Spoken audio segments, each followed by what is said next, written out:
The sun had only begun to rise over the city when Arin Malik's life changed forever.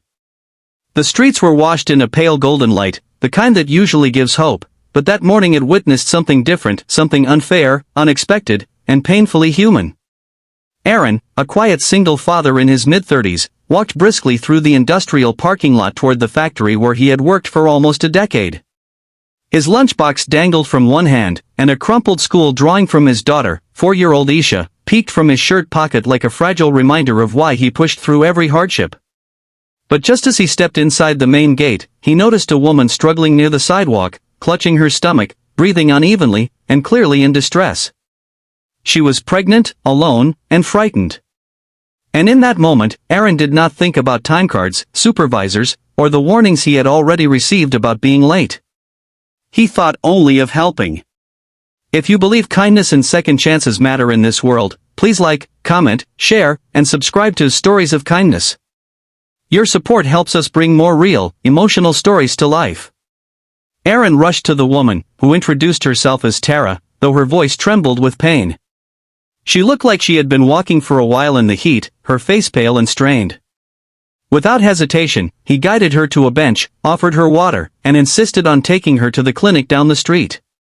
She tried to protest, fearing she would trouble him, but he gently reassured her with a steady determination that reminded her of someone carrying more burdens than he admitted. The minutes slipped by faster than he expected, and when he finally reached the clinic with her, he checked the clock on the wall and felt a cold twist in his chest. He was late. Very late. But he told himself that kindness could never be wrong. He promised Tara he would check back later, then hurried toward the factory with hurried steps that felt heavy with worry.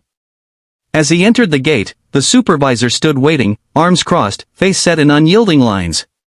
Arin tried to explain only a few sentences, nothing dramatic, just the truth. A pregnant woman needed help. He couldn't leave her there in pain. But the supervisor didn't care. Rules were rules, and the company had no patience for what they called personal interference. With a cold firmness that felt like a blow to the chest, Arin was told his services were no longer required. No warnings. No discussions. No room for human compassion. Just termination. The world felt like it tilted under his feet, and for a moment he stood frozen, hearing only the dull echo of the decision that would reshape his life. The walk back home was long, scorching, and filled with a silence that felt heavier than the summer heat overhead. He thought about Isha, her innocent eyes, her small hands, and the way she proudly handed him her drawings every evening. How would he tell her that the job that kept their little world stitched together was gone? Their small apartment, their meals, her school fees, every thread depended on that income. And now, without warning, the fabric was beginning to tear. When he reached home, Isha ran toward him, her ponytail bouncing, her smile bright like a small sun. She handed him another drawing, a picture of the two of them holding hands beneath a bright sky. He lifted her in his arms, buried his face in her hair for a moment longer than usual, and whispered thanks, because even in despair, she was his anchor. Over the next day, Arin began looking for work, any work, but the world seemed uninterested in a man whose record now showed sudden termination. Most places wanted immediate availability, long hours, or specific skills he didn't have. He accepted every rejection with a silent nod, but inside, a quiet storm raged. Still, he didn't allow Isha to see his worry. He kept her routine intact, taking her to the park in the morning, making her favorite parley in the afternoon, and reading her stories at night, even when his own eyes burned with exhaustion and fear. He reminded himself that being her father was his greatest job, the one he could never lose. He clung to that thought as life seemed to tighten around him like closing walls. The next morning arrived quietly, with the soft sound of sparrows outside the window. Arin was preparing a simple breakfast when a sharp knock echoed through the hallway. He paused, half expecting it to be a neighbor or an unexpected bill collector. But when he opened the door, he froze. Standing outside was a well-dressed woman in a crisp white business suit, her posture confident yet warm. Her eyes held a familiarity that tugged at his memory. It took him a moment to realize she was the same pregnant woman he had helped, Tara. But she was not trembling now, nor exhausted or lost. She stood with a calm authority he hadn't noticed before. And behind her was a sleek car with a company emblem he had seen on billboards around the city. He did not yet know it, but the world was about to tilt again, this time in the opposite direction.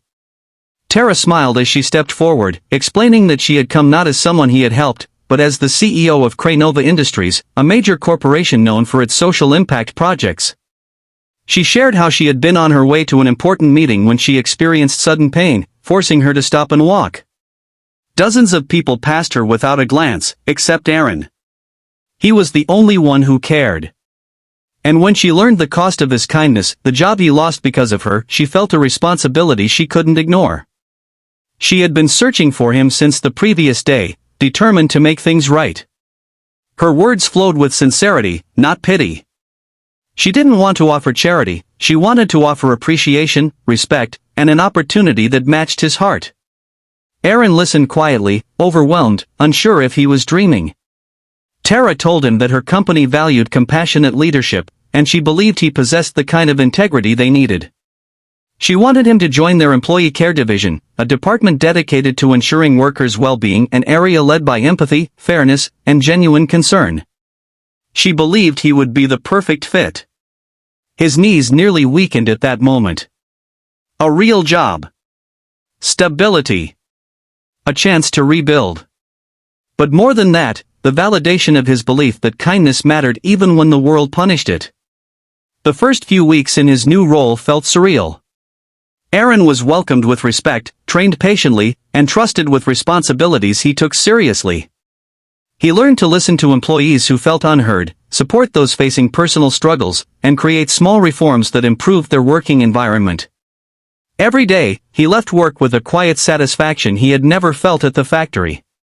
Tara, who checked in regularly despite her pregnancy, often praised his progress, and over time, their bond grew from gratitude to friendship, built on mutual respect. She confided that she wanted her company to reflect the world she wished existed, one where kindness wasn't a weakness but a strength. And she reminded him often that he had helped reaffirm her belief. Meanwhile, Isha thrived in the new routine. Arin enrolled her in a better daycare, and she returned home each day with new drawings, new songs, and new stories. She took an immediate liking to Tara, often running up to her whenever she visited the office, gifting her little scribbles filled with hearts and stars. The sight warmed Tara's heart, especially knowing she would soon have a child of her own. She told Arin more than once that perhaps their meeting had been written somewhere beyond their understanding. Months passed, and the city shifted from burning summer days to gentler, cooler breezes. Arin grew more confident in his work, earning praise not only from Tara but from other executives who appreciated the positive changes he initiated. He arranged small counseling programs for stressed employees, created a comfortable break area, and helped implement fairer schedules that reduced burnout. People began to approach him not merely as an official but as someone they trusted. He became, in many ways, the heart of the workplace. And quietly, he began to heal from the wounds of his past, the factory, the unfair firing, the struggles of early fatherhood. Life was far from perfect, but it was honest, meaningful, and filled with hope again.